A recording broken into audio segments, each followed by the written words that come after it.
नमस्कार मित्रांनो, स्वागत आहे माझ्या YouTube चॅनलमध्ये। तर आतापर्यंत आपण बऱ्याच गोष्टी चर्चेमध्ये आणल्या, रायटिंग स्किल त्याच्यामध्ये टॉपिक घेतलेच, ग्रामर सेक्शन मध्ये सुद्धा टॉपिक घेतले, नॉवेल रायटिंग पण मी तुम्हाला 2 दिलेले आहेत। आता ॲप्रिसिएशन नावाचा एक अजून एक 4 मार्कचा प्रश्न आहे, कवितेचा रसग्रहण म्हटलं जातं, तो सुद्धा क्वेश्चन फार महत्त्वाचा आहे। तर रसग्रहण कसं लिहायचं, ॲप्रिसिएशन कसं लिहायचं, मी इथे तुम्हाला काय दिलेला आहे, टॉपिक दिलेलाच आहे। त्याच्यामध्ये तो टॉपिक नोट करताना ज्या पोएम्स आहेत त्या पोएमचा स्टांजा आहे तो तुम्हाला थोडासा परिचयाचा असला पाहिजे। त्या कवी जो स्टांजा आहे त्या स्टांजा म्हणजे त्या स्टांजामध्ये कविता जी कुठली आहे त्या कवितेचं नाव तुम्हाला माहिती पाहिजे आणि कवितेचे कवी तुम्हाला माहिती पाहिजे। मी इंडियन विवर्स नावाची एक कविता दिलेली आहे, भारतीय विणकऱ्या, त्याचा एक रसग्रहण दिलेला आहे।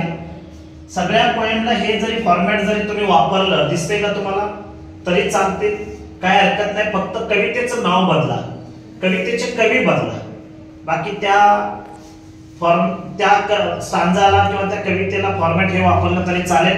दिसतंय तुम्हाला, व्हिडिओ पॉज करा, पॉज करून काय करा तुम्ही पहा, नंतर पुन्हा व्हिडिओ पुढे कंटिन्यू करा।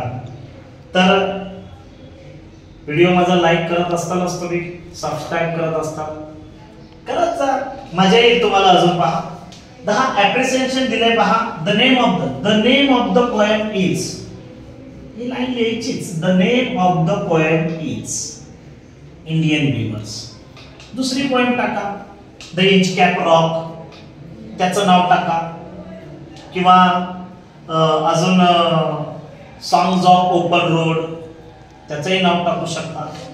The name of the poet is Sarojini Naidu, कवितेचे कवी आणि कवितेचे कवी आणि कवितेचं नाव तुम्हाला माहिती पाहिजे। मग इथे सुद्धा दिलंय, the name of the poet is Sarojini Naidu. दुसरी पोएम असेल तर त्याचे कवी काय करा या ठिकाणी टाका। द पोएटिक स्टाईल जी आहे, the poetic style use in the poem is quite simple. Poetic style म्हटल्यानंतर, पोएटिक स्टाईल म्हटल्यानंतर राईम स्कीम म्हटलं जातं। काय म्हटलं जातं, राईम स्कीम। तर इथे मी तोच टॉपिक इथं दिलेला आहे राईम स्कीम मध्ये। राईम स्कीमचा टॉपिक मी इथं दिला बघा, the rhyme scheme of the poem is A.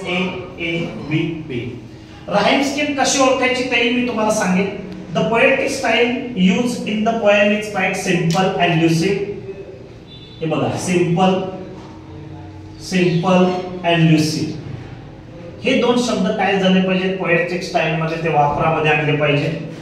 Each stanza gives, आपल्याला प्रत्येक स्टांजा काही ना काहीतरी मेसेज देत असतो, ही लाईन लिहिली तरी चालेल। Each stanza gives the message for all of us, प्रत्येक स्टांजा काही ना काहीतरी आपल्याला मेसेज देतोयच। राईम स्कीम ही पण महत्त्वाचा शब्द आहे, पहा इकडे rhyme scheme, the rhyme scheme of the poem is A. आता पोएमचा स्टांजा पाहून तुम्ही शेवटचा वर्ड पाहून तुम्ही काय करायचं आहे, त्या ठिकाणी रायमिंग वर्ड जसे बनवतो, वर्ड्स जसे असतात तसं राईम स्कीम असते। राईम स्कीम आता ती कशी घ्यायची ती मी तुम्हाला सांगतोच। थीम ऑफ द पोएम, आता ही थीम ऑफ द पोएम हा सुद्धा महत्त्वाचा। The theme of the poem explains the 3 important stages of life. आता दुसरी जर कविता असेल तर तसंच नोट करायचं, theme of the poem explain the 3 important stages of life च्या ऐवजी थोडीशी इथं काय करायचे, शब्दावली काय करायची, शब्दांची थोडीशी, शब्दांचा थोडासा चेंज करायचा, बदल करायचा। तर 3 स्टेजेस दिल्यात, एक बर्थ, मॅरेज आणि डेथ, अशा 3 स्टेजेस दिल्यात। माय फेवरेट लाईन इज, तुमची ही एक लाईन आली पाहिजे, माय फेवरेट लाईन इज, तुम्हाला जिथे स्टांजा मध्ये दिसते ती काय करायची, ते नोंद करायची, ते नोट करायची। मी इथं लिहिलेली प्रत्येक कुठलीही पोएम इंडियन विवर्सच नाही, दुसरी कुठलीही येईल तर काय करू शकता, ही लाईन लिहू शकता, my favourite line is. Poetic device, हा एक poetic device, the poet has use many poetic devices such as, म्हणजे फिगर ऑफ स्पीच या ठिकाणी दिलेले आहेत, ॲलिट्रेशन, सिमिली, मेटाफर, पर्सोनिफिकेशन। तुम्हाला जे काही फिगर ऑफ स्पीच ची नाव माहिती असतील, अलंकार बोललं जातं, ॲलिट्रेशन, सिमिली, मेटाफर, पर्सोनिफिकेशन, रिपिटेशन, हे इथे काय करू शकता, टाकू शकता। स्पेशल फीचर्स आहेत, the poet Tes has written the poem in very simple and effective language आहे. या कवीने काय केलेलं आहे, या कवितेमध्ये अगदी सिंपल आणि इफेक्टिव्ह लँग्वेज वापरलेली आहे. हे स्पेशल फ्युचर मध्ये ही लाईन लिहिली, कुठल्याही पोएम मध्ये आली तर ही लाईन लिहिली तरी चालेल. मॉरल ऑफ द पोएम आहे, the poem is dedicated to the Indian viewers. हीच लाईन लिहा, the poem is dedicated to the Indian viewers. तर इथे काय करा, थोडंसं पोएम इथे या ठिकाणी पोएमचं नाव लिहिलंय, तुम्ही वेगळ्या पोएमचं नाव टाकू शकता. माय ओपिनियन, तुमचं मत, माझं मत. I like this poem very much. He line लिहा, मला ही पोएम फार आवडली. I like this poem very much because I think that the poem seems to depict hard working nature of Indian viewers. Indian viewer च्या ऐवजी दुसरं एखादा काय करू शकता, त्या ठिकाणी पोएमचं नाव टाकू शकता.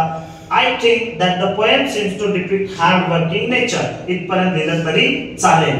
म्हणजे तुम्हाला ॲप्रिसिएशन मध्ये कुठलाही स्टांजा आला, तो स्टांजा तुम्हाला थोडासा परिचयाचा असला तर तुम्हाला त्या पोएमचं नाव, त्या कवितेचे जे पोएट आहेत कवी ते नोट करायचंय, त्याच्याबरोबर राईम स्कीम नोट करायची, त्याची पोएटिक स्टाईल नोट करायची, त्याच्या पोएटिक डिव्हाइस जे आहे ते नोट करायचे, स्पेशल फीचर्स काय करायचे नोट करायचे, मॉरल ऑफ द पोएम आणि तुमचं ओपिनियन. एवढ्या जरी गोष्टी तुम्ही जरी मांडल्या तरी 4 मार्क्स मध्ये तुम्हाला मार्क्स बऱ्यापैकी मिळून जातील. हा ॲप्रिसिएशन नावाचा हा टॉपिक तुम्ही कोणत्याही पोएमला काय करू शकता, वापरू, फॉर्मॅट हा वापरू शकता. तर भेटूया आपण पुन्हा पुढच्या ॲप्रिसिएशनला. तर तुम्हाला हा टॉपिक आवडला आहे तर तुम्ही काय करा, लाईक करा, सबस्क्राईब करा आणि शेअर करा. धन्यवाद. मी फार आभारी आहे. अजून असेच नवीन व्हिडिओ तुमच्यासाठी मी घेऊन येईल. माझ्या YouTube चॅनलचं नाव आहे @राजेश_जाधव_प्रेम. नाहीच त्या ठिकाणी मिळालं तर तुम्हाला सद्गुरू क्लासेस या नावाने सुद्धा तुम्ही काय करू शकता, चॅनल ओपन करू शकता. धन्यवाद.